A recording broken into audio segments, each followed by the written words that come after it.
Before we can begin building any solution, it's important to understand the context in which we'll be building them.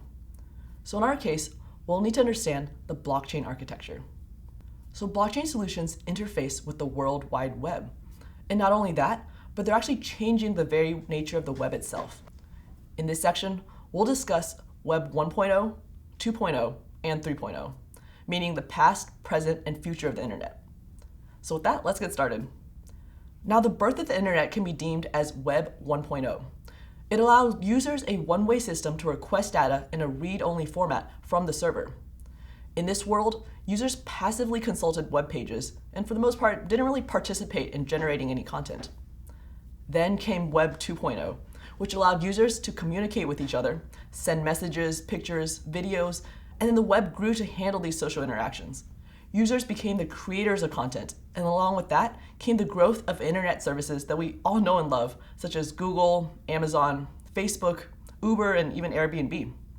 Now, this meant that while Web 2.0 created many new opportunities for users, the value still goes to these centralized entities. The economy of wealth and data ownership are still dominated by these privately owned middlemen. For example, there now exist platforms that open the access for musicians to publicize their music. But musicians don't get the full share of these profits. A large cut still goes back to these app services, the publishers, the labels, and these collecting services. So this brings up some of the issues with Web 2.0. Now, one of them is that outside of these web service giants, the internet today does not hold state. Now, here's what I mean by that.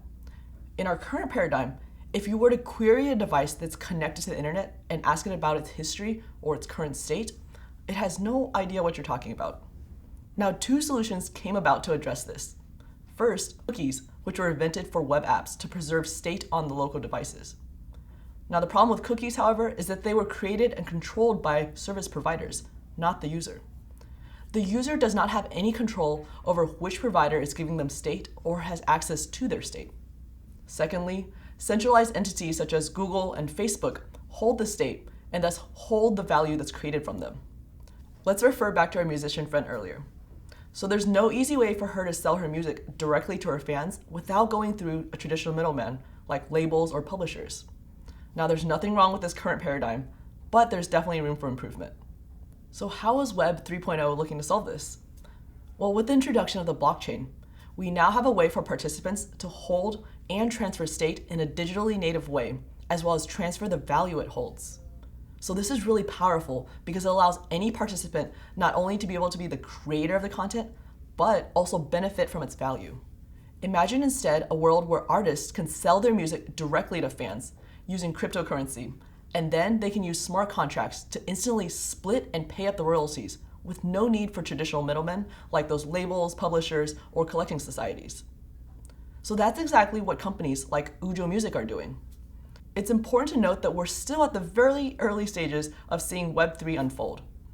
There's still a lot of infrastructure and adoption that needs to happen, but the changes are taking place. Many early companies have risen up to meet the needs that we've discussed. For example, there's Steemit, which is a blogging and social networking website that uses Steem blockchain to reward publishers and curators. Or there's also the Brave web browser that strips out ads from websites and replaces them with their own ads, and then allows users to send money to the sites that they like. Check out these new players shaking up each of these spheres, from the operating systems to messaging to even how we work in remote jobs. In the next section, we'll take a look at the architecture of Web 3.0 and see how it's propelling these changes. To recap, in this section, we covered the past, present, and future of the internet by comparing the changes from Web 1, 2, to 3.0.